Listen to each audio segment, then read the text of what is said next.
حضرت امیر المؤمنین ایدہ اللہ تعالی فرماتے ہیں،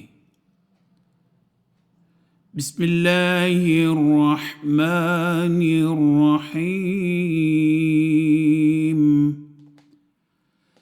لقد جاءکم رسول من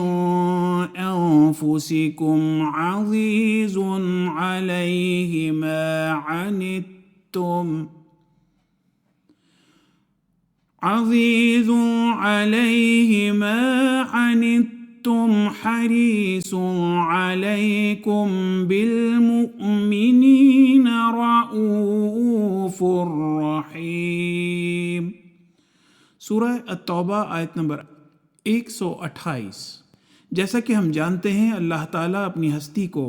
اپنی صفات سے ہم پر ظاہر فرماتا ہے، اور مومن بندوں کو بھی اللہ تعالیٰ فرماتا ہے کہ میرا رنگ پکڑو، میرے رنگ میں رنگین ہو، میری صفات اختیار کرو، تبھی تم میرے حقیقی بندے کہلا سکتے ہو۔ اللہ تعالیٰ کے اس ارشاد کے اعلیٰ ترین مثال کوئی شک نہیں کہ آن حضرت صلی اللہ علیہ وسلم کے علاوہ کسی اور فرد میں نہیں پائی جا سکتی، کیونکہ آپ صلی اللہ علیہ وسلم ہی اللہ تعالیٰ کے وہ پیارے ہیں جس کے نور سے ایک دنیا نے فیض پایا،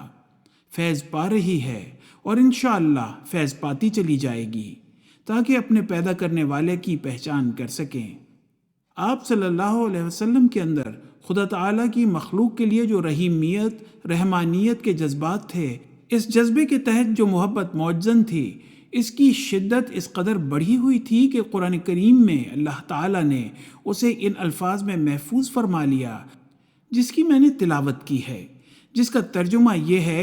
یقیناً تمہارے پاس تم ہی میں سے ایک رسول آیا ہے، اسے بہت شاق گزرتا ہے جو تم تکلیف اٹھاتے ہو، اور وہ تم پر بھلائی چاہتے ہوئے حریص رہتا ہے،